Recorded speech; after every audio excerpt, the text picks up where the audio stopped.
Le Seigneur me parla ainsi, par l'évangile de Jean.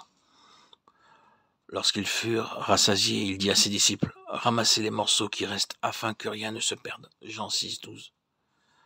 Après que le Seigneur Jésus-Christ eut rassasié la foule avec quelques pains et quelques poissons, il dit, « Ramassez les morceaux qui restent afin que rien ne se perde. » Souvenez-vous qu'il s'agissait ici des fragments qui provenaient de ces quelques pains.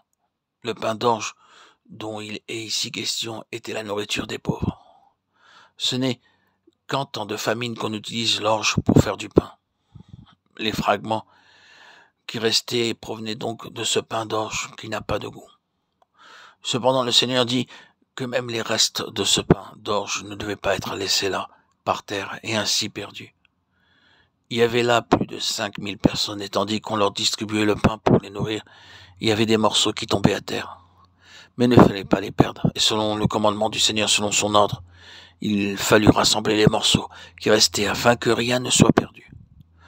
Maintenant, la question suivante se pose. Qu'a-t-on fait de ces restes? On ne pouvait pas les laisser là, sinon les oiseaux les auraient mangés. Ils furent donc rassemblés pour un but précis. Une foule importante était avec le Seigneur Jésus à ce moment-là. Ils étaient avec lui depuis 3 jours et 3 nuits. Beaucoup d'entre eux avaient dû quitter leur foyer ou leur travail pour le suivre et entendre son enseignement. Mais lorsqu'ils rentrèrent chez eux, à la maison, ils durent affronter des maris en colère, des épouses en colère, des enfants en colère, des amis ou des voisins en colère. Plusieurs d'entre eux, en rentrant à la maison, durent faire face à des mamans fâchées, à des maris ou des femmes fâchées. Et si par exemple, une épouse courroucée disait à son mari, « Où as-tu été? Où as-tu été pendant ces 3 jours? Je t'avais envoyé acheter du mouton, et où as-tu été? » Alors, en guise de réponse, le mari enfonçait simplement un morceau de pain dans la bouche de sa femme, et ce pain avait un goût si délicieux, car bien que provenant d'un pain d'orge, il avait été béni par le Seigneur Jésus-Christ, et avait obtenu alors un goût très agréable. Ainsi, de cette manière, rien ne fut gaspillé.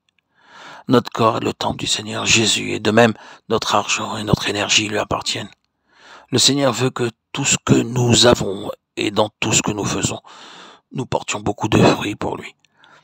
C'est pour cette raison et dans ce but que nous devons apprendre à discerner, à découvrir le secret de la connaissance de la volonté de Dieu pour chaque jour et pour chaque détail. Dans la période de l'Ancien Testament, Israël avait le privilège de s'approcher du souverain sacrificateur à tout moment pour le consulter et recevoir la connaissance de la volonté de Dieu pour n'importe quel besoin. Il y avait aussi dans cette période de l'Ancienne Alliance le souverain sacrificateur Élie, qui était devenu sourd spirituellement. C'est pourquoi à ce moment-là, le peuple ne savait plus où aller pour trouver la volonté de Dieu. Mais maintenant, nous avons le Seigneur Jésus-Christ qui, lui, ne connaît jamais la défaillance. Il est le Sauveur et le Seigneur immuable. Il est le même hier, aujourd'hui et éternellement. C'est lui qui est désormais notre Urim et notre Tumim. Et nous pouvons nous approcher de lui pour recevoir conseil, direction et connaissance de sa volonté. C'est en faisant sa volonté que nous entrons dans la pleine jouissance de ce que Dieu a préparé pour nous. Car dans le Seigneur Jésus-Christ, nous sont données toutes sortes de bénédictions spirituelles dans les lieux célestes. Béni soit Dieu le Père de notre Seigneur Jésus-Christ, qui nous a bénis de toutes sortes de bénédictions spirituelles dans les lieux célestes en Christ. Éphésiens 1, 3.